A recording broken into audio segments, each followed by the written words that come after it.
everyone, Jaymes Mansfield here bringing you yet another video. Oh my god, you guys, we've reached the end of the holiday season.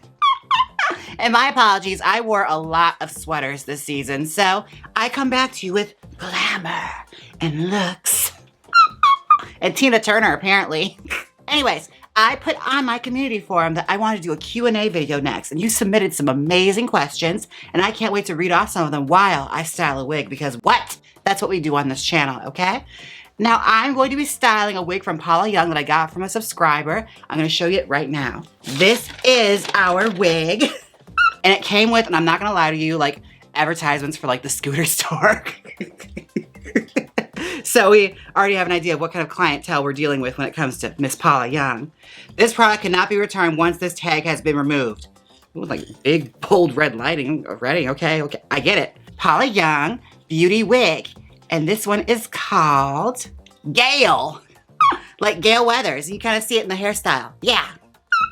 I'm about to scream right now. Now, this was submitted by a subscriber, and I have their letter right here on my email. They're kind enough to put it in digital form. This wig is from subscriber Jeffrey, and I have their letter right here. Hey girl, I'm a big fan of yours and your YouTube channel. So when I was watching one of your recent videos and you mentioned that you were wearing a wig from Paula Young and you never heard of them before, I knew I needed to change this. My mom, who is in her 70s, has been ordering hair pieces from Paula Young for at least 20 years now.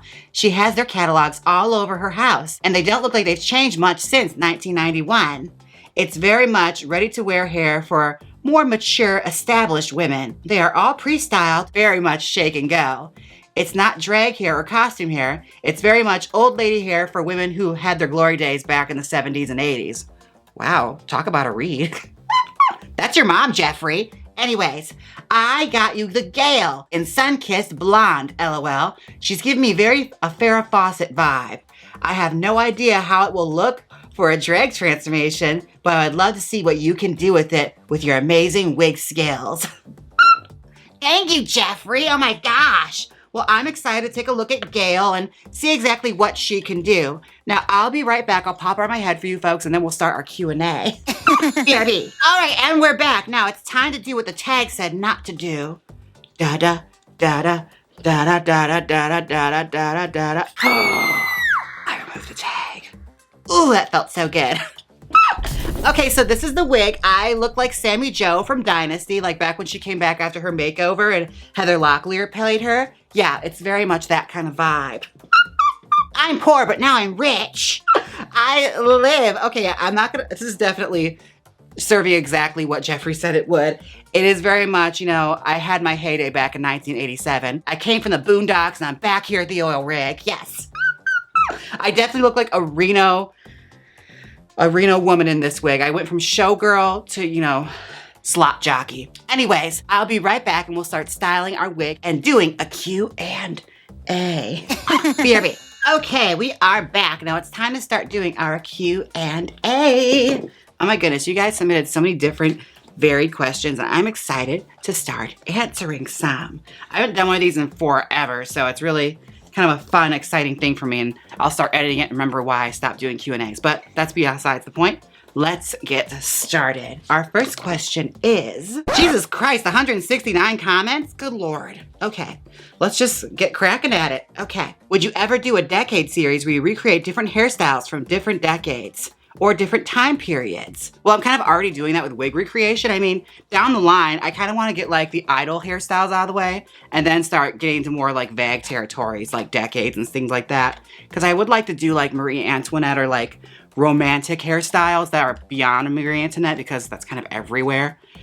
You know, I would like to get a little more creative like that. So I'm open to it, but definitely I want to get wig recreation out of the way first. I want to get a few more of those episodes in the can before I start expanding like 6 different series, okay? I've done that already in the past where I have like a couple of series I've started and then it's just like, I don't like it anymore. It's canceled. All right, this one says, in my opinion, you are one of the most cultured queens when it comes to queer history. If you had the opportunity to create your own show at a massive scale, what would you center your show around and why? If I had a chance to do my own show, I had to say what I would want to do is actually, I had this idea brewing in my mind already where I wanted to do sort of like a podcast setting, like a video podcast setting, where I styled hair and talked to people. I've kind of already been working on the logistics of it already, Like, it's kind of my dream to like sit there and just interview people, kind of like what I did with like Natalie Wynn, where you sit down and have a conversation with somebody and style hair. That way I can get work done and talk to somebody interesting. I already spend most of my time listening to podcasts and stuff like that. I think it's about time people start hearing more of my opinions, or more of my unsolicited opinions. And, you know, guests can be there too, I guess. No, I've already been kind of brewing ideas and trying to come up with names for it, so we'll see. Maybe 2021, after I move to Vegas, we'll see what happens. Oh boy. I'll answer a few of these, but I'm not gonna let Drag Race take up all of this, okay? Because those questions are so tired, you guys. And I've answered this one a lot already. Would you ever consider going back to do All Stars? Again, like I said in the past, if they asked me, I would definitely consider doing it, but I'm not holding my breath on it. I don't live my life to get back on that show. I kind of like what I have right here. I kind of like what I have right now. Like, I like the audience that I've grown with you guys. And I honestly like you guys a lot more. So I'd rather really do this than have to go and compete and be in a competition setting. Not a question, but a request. I would love to see you style the I Dream of Jeannie hairstyle. Again, you gotta keep putting that in my comment section. I got a lot of comments for like Peg Bundy and a lot of like television characters. It's definitely on the agenda if people want to see it. I have seen that one pop up a couple times. It probably was your comment, actually. So definitely, maybe I'll break it off and start doing television characters. I feel like I've already done TV characters, so I wouldn't rule it out. I've done Dolly Parton's hair from 9 to 5 when she was Dora Lee, so I'm definitely open to it, and I love I Dream of Jeannie. Barbara Eden Girl. Oh my God, did you ever see that movie she did in the 70s, Harbor Valley PTA, where it's based off the song, and like, it's completely wild and makes absolutely no sense, and she actually shows that. Oh, it's so good. Just watch it. It's free on YouTube. When was your first time performing in drag, and where? I've answered this a couple of times, but it's been so long since I've done with these, I'll do it again. My very first time I ever performed in drag was actually at a Christmas show back in 2013. The very, very end of it, I was booked in Dora Diamond's Christmas show at the LGBT Community Center, and I looked absolutely rotted. I'll splice in a picture. I did a couple of jokey songs that went over like a fart in church. What were the songs? Oh my gosh. You like think about it, like, what were you thinking when you hear these numbers? I did Mom and Daddy, Please Don't Steal For Us This Christmas. A slow song about a little girl crying about her parents stealing Christmas presents from other people's houses. And I also did Global Warming by Vermilion Lies. And it was definitely like, you know, an artsy kind of drag queen moment where I had so many ideas, but I needed to like really reel it in and stick to one. And like I said, the audience kind of looked on like, what? Made no tips, but got a return booking, so that was nice. Did you ever have a goth/emo/scene phase? I was definitely around in high school for the rise of emo, goth, and all that stuff. I didn't partake in that. I was more of a hipster. I was more into throwback music. I liked girl group music. And I liked the aesthetic of a hipster. I just didn't like the attitudes. And I went to a high school, which was a charter school. So we didn't really have that kind of high school setup where you had like the cliques or anything like that. I went to the Alliance School, and everything there was mostly like kids who were bullied for being gay in high school, and everyone kind of like was already weird. So it was just a huge melting pot of everything. One of my best friends was into the scene. She'd tell me all the stories. She swears to this day that Jeffree Star stole pink eyebrows from her. She would tell, true story, she'd straight up be like, I'm not lying to you. I had pink hair and pink eyebrows, and suddenly a week later, here comes Jeffree Star on MySpace with pink hair and pink eyebrows. It is so suspicious. I'm like, girl, calm down. You have like 5,000 friends. And half of them are bots. Oh, that's a blast from the past. MySpace, the top 8, good Lord. Creating a hierarchy in your friends. Love that. We need more of that on Facebook. Why are you moving to Las Vegas? Can you tell us why you're leaving Wisconsin? I think LV is better suited for you. Best of luck and wishing you the best in 2021. Thanks, Jaymes, for all the wonderful and silly videos you posted. So very appreciated and wonderful. Cheers. Why am I moving to Las Vegas? Well, honestly, I have been in Wisconsin all my life, and I have wanted to move out ever since I was in high school. And now just kind of the perfect opportunity came for me to leave, and I just decided to take it. And I want to try something different, you know? Las Vegas is more affordable, and there's lots of wig classes that happen out there. I want to learn more, and just opportunities I can't get here in the Midwest. Not to mention I get to be closer to my family, as well as I'm very close to all my friends that are on the West Coast who I adore, like Trixie, Vander, Meatball, all these great people that I'd love to do more stuff with. I just can't because I'm so far away. And not to mention, like, I'm not even in like a big city like Chicago where everyone goes through. Like, the traffic of the world don't come through here. I'm in little old Milwaukee and nobody wants to come up here even though it's only an hour train ride away and they have no excuse. They're in Chicago, I'm just saying. Loved your No Me Queda Mas Selena inspired wig video. With that said, have you seen the Netflix series yet? If so, what is your honest opinion on the series itself and your personal opinion on the wigs? Okay. We must not be Facebook friends. You would have seen me ranting about this. Okay, so I have to say, as far as the Selena series goes, I am in total support of it. I think it's great that they're doing it. The wigs, well, let's just say the wigs could have been better. Also, I feel like a lot of people are coming at it in a completely different way. Like, I think they're thinking it was going to be like the early 1990s Selena, but they're like going all the way back in the past. And I think it's very necessary to tell the story, especially some stuff you didn't even know that happened before she was even really famous, that the movie never went into. The movie completely cut out Johnny Canales, who was a huge part of Selena's career and her exposure to Mexican audiences. And also, like, just talking about the politics involving Tejano music in general were lightly touched upon in the movie, but like, it was seriously a big old boys club. And the fact that she got as popular as she did was a major thing. And I feel like they are really touching more upon that in the series. And also, we're learning so much more about the family. I think it's beautiful. And the way I see it, if more Mexican-American actors and Latinx people are getting work, I'm happy. That makes me very proud and very happy because it is a very overlooked thing on Netflix. You see very, very few people of Latinx descent that have series on Netflix. Like I said in my last video, girl, they try and cancel On the Block every freaking year. It's a miracle that show is even still on. And did you see Spooky on there with the mullet? Oh my God. He played the mullet guy. All right, I'm gonna tease the rest of this off camera and I'll be right back and I'll continue with the rest of the questions. All right, I am back. I have it all teased out. Now let's answer some more questions while I prep her for a style. This one I have to answer just for my own sake. Okay, I got one of your wigs. I want to begin my drag career after COVID ends. Here's my question. Once I go to the club in one of your wigs, how am I going to deal with all the men throwing themselves at me? Honestly, just let it happen. Okay. Oh gosh. Carry a billy club. That always worked for me. How are you doing, Jaymes? That's what we really want to know. I am currently recovering from the holiday season. I feel like I celebrated Christmas 6 times already. Ugh. Not to mention the holidays are usually one of my favorite times of year. Like, I don't know, this year, girl, I was in such a funk. And I had to pull myself out of it because, girl, we had money to make. We had videos to do. I had family to see, presents to buy. Just had to shake it off and make it happen. Find the magic somewhere. Even when, like, some days you just don't feel like it. Make it happen. Just like today, I'm here styling a wig, answering questions, looking as gorgeous as I do. Because why? I care about y'all. Okay? Now make sure you have something good to watch. Something to distract you guys, because honestly, it sucks out there. What's your favorite Barbie in your collection? What Barbie is your highest on your wish list? Okay. I see a lot of people ask me about my Barbie collection, and honestly, like, it's really not that great, to be quite honest with you. It's a lot of stuff that I've customized. Like, I buy a lot of like really junky dolls from eBay. That's my favorite thing to do. Like, if you don't follow my Davoon Dolls page on Instagram, which I swear I'll post on more, I just got very, very busy this month. I love just taking things that are garbage and trying to find something special about them. That's honestly what I look for.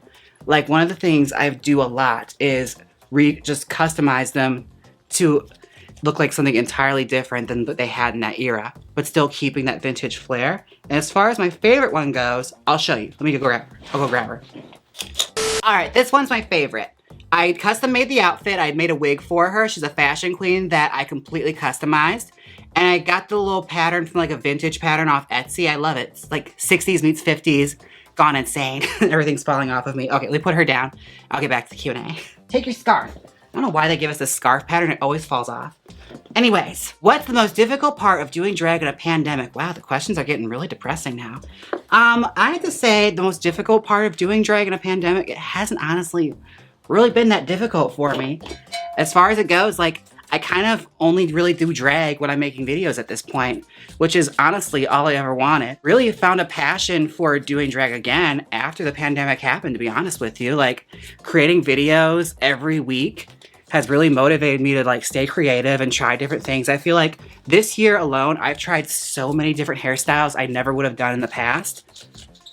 And I feel like you guys are enjoying it, and I hope you are. I could like just see me flex my creative juices and see what I can do here. The one thing that does kind of suck about it, that is kind of a bummer, is like, because of the pandemic, I can't collab with as many people as I wanted to. And a lot of people aren't open to like meeting in person or anything like that, which is totally understandable because, you know, we have to stay safe. So it's really, really difficult to make anything like that happen where I work with other people, which is a bummer because that's something I really wanted to do this year, was work with a whole lot more other people. Just to have different, you know, points of view on this channel. It's good to hear from different people, hear their side of things. Keeps things fresh, you know? People are fascinating. Did you redo the Teal the Show wig to get in Rue's good books, or to show how far you've come with costume wigs? I have to say probably the latter. I'm pretty sure even after that video, I'm not in anyone's good books over there. It's all in good fun, honestly. And I have to say, like, I was a little harsh on the wigs the first time around, although I stand by what I say about that brown wig. That one was still garbage. The Teal the Show wig, after a second glance and after knowing a bit more about wigs, I got something out of it, and I was actually very, very pleased with how it looked. So yeah, I'll say that. Like, it definitely helped me flex what I could do. And to be quite honest with you, when I was doing those RuPaul videos, like the first batch of them, I literally had learned how to do a rooted hairline while doing that RuPaul costume wig, the blonde one. Like, I never really done it before, and like, just out of magic happened during that video, I swear. Like, I just started doing it, and after all the times I practiced it, it finally paid off. And luckily it happened on camera because the wig actually looked decent, so I'm happy about that. The one takeaway I have about that, it's like, I learned how to do rooted hairlines like that now, which is always something that bothered me in the past. I was so bad at it, and always looked like old McDonald's french fries glued to someone's forehead. You've styled a lot of amazing wigs. Is there any style you don't know but want to learn?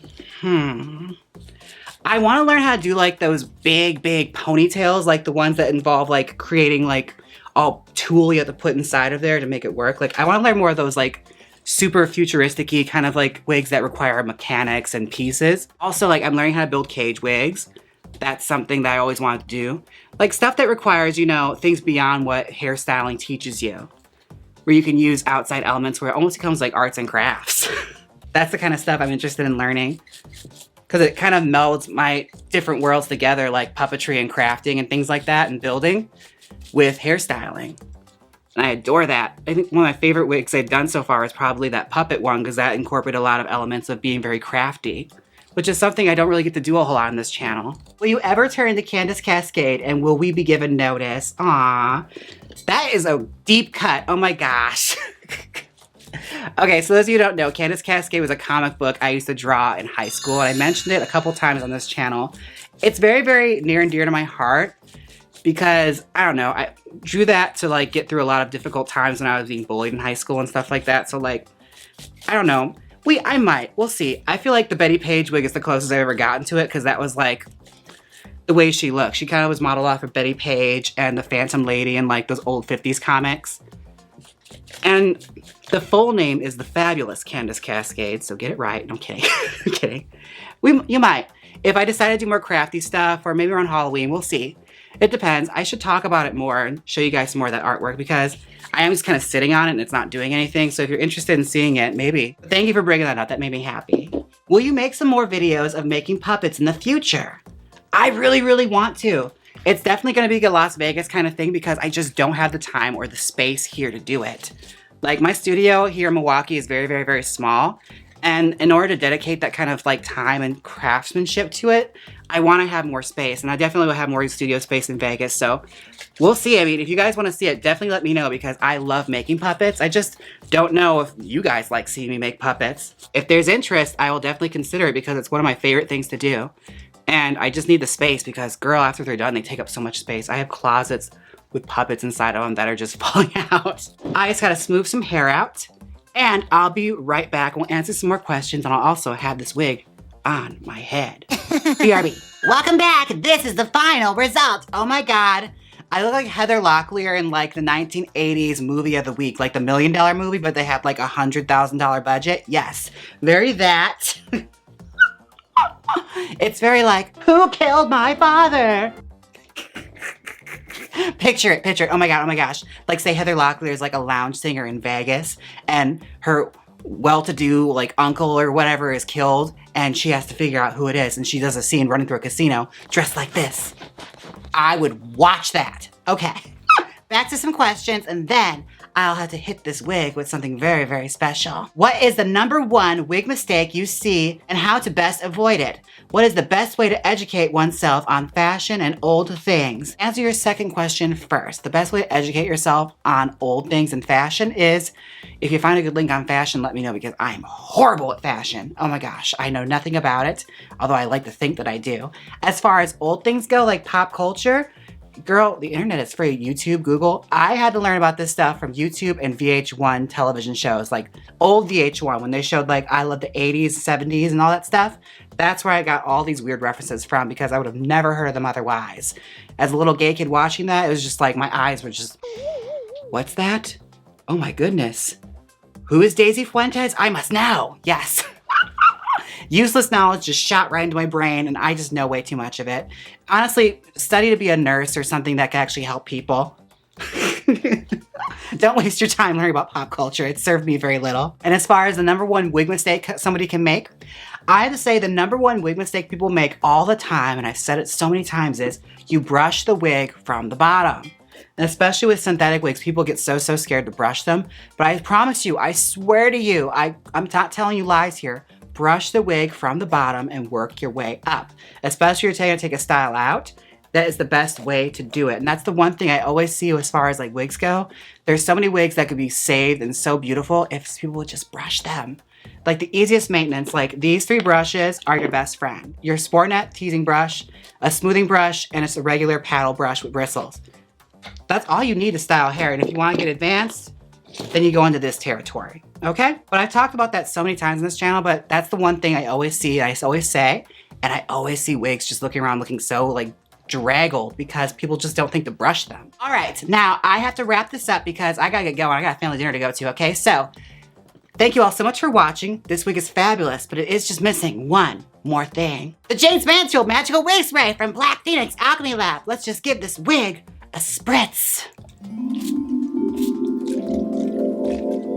Ah, now my hair smells just like cream soda. Available at blackphoenixalchemylab.com. And grooming can be an absolute drag, but thankfully I have Manscaped.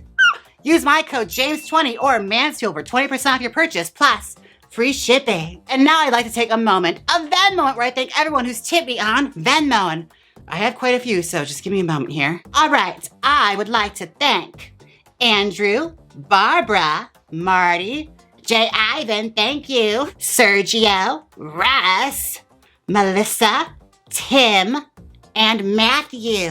I have a couple of PayPal emojis. Let me just pull them up. And Zena, Kate, Hem, and Kem. Thank you all so much for the tips on Venmo and the PayPal emojis. Now this wig was a lot of fun, and as far as Paula Young wigs go, I have to say, I really enjoyed them. As far as a ready-to-go wig, I got a pretty good Drake style out of this. It's very, very old school. Like I'm serving you like Miss Tropicana 1981, but still, this is definitely a style, and if you're trying to look like someone from the 80s, girl, you could achieve it, okay? Paula Young, check her out. Anyways, thank you all so much for watching, and until next time, bye! Hit the outro!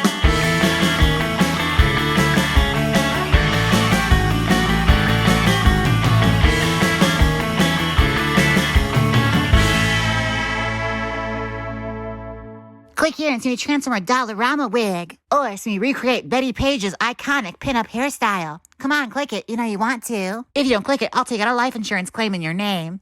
So click it.